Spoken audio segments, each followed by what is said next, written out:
Hello guys, welcome back to my channel healthy lifestyle with doctor Snehal. पिकलेला आंबा उन्हाळ्यामध्ये येणारं स्पेशल असं फ्रूट आहे जे की सर्वांना आवडतं. बरेच जण म्हणतात हा आंबा गरम आहे, परंतु तो गरम नसून गुणाने अतिशय थंड असतो. चवीला गोड रुचकर असतो. शरीराला स्ट्रेंथ प्रोव्हाइड करतो, एनर्जी प्रोव्हाइड करतो. शरीर आणि मनाला दोघांनाही आवडणारं असं हे फळ आहे, जे की शरीरातील उष्णता कमी करायला मदत करतं आणि थंड आहे. हा आंबा खाल्ल्याने भरपूर फायदे मिळतात. शरीरातील पित्त उष्णता कमी करतो, वात कमी करतो, डायजेशन सुधारण्यासाठी मदत करतो, पचनशक्ती वाढवतो. सोबतच आयुर्वेदामध्ये याला वृद्ध सांगितलं आहे. तर हार्टला नरिशमेंट करण्याचं काम हा आंबा करत असतो. हृदयाला पोषण देतो. ॲज अ हार्ट टॉनिक म्हणून त्याला आपण यूज करू शकतो.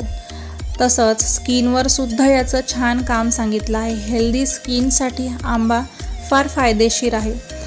सोबतच ज्या लोकांना धडधड होते, भीती वाटते, अशा लोकांनी आंबा खायला हवा.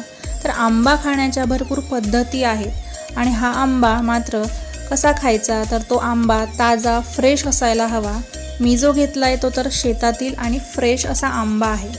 तर याच्या काही पद्धती आहेत, तर त्या मी तुम्हाला सांगते. आंबा पिळून खाणे ही सगळ्यात बेस्ट पद्धत आहे, ज्याने तो पचायला एकदम हलका होतो, पित्त कमी करतो, पोट साफ करायला मदत करतो आणि स्ट्रेंथ प्रोव्हाइड करतो. तर म्हणजे आंब्याचा गर काढून फोडी करून आणि रस करूनही खाऊ शकता.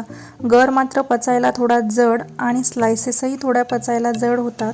त्यावर तुम्ही सुंठ पावडर, जिरा पावडर आणि काळं मीठ वापरून ते खाऊ शकता. रस मात्र दूध न घालता खायला हवा. पाणी वापरून तो रस पिऊ शकता. तर हा आंबा जेवणाच्या पहिले किंवा 2 जेवणाच्या मध्ये, जेव्हा तुम्हाला भूक लागलेली असते तेव्हा तुम्ही खाल्ला तर त्याचं पचन हे व्यवस्थित होते, कोणताही त्रास होणार नाही. आणि शक्यतोवर सायंकाळच्या वेळी मात्र आंबा खाणे टाळा, तो पचायला जड होतो. मिल्कशेक जे असते ते रात्रीच्या वेळेला पिऊ नये, पचायला जड होतं. आणि कोणत्याही जेवणासोबत मात्र त्याचा वापर करू नये. जेवणाव्यतिरिक्त तुम्ही ते घेऊ शकता.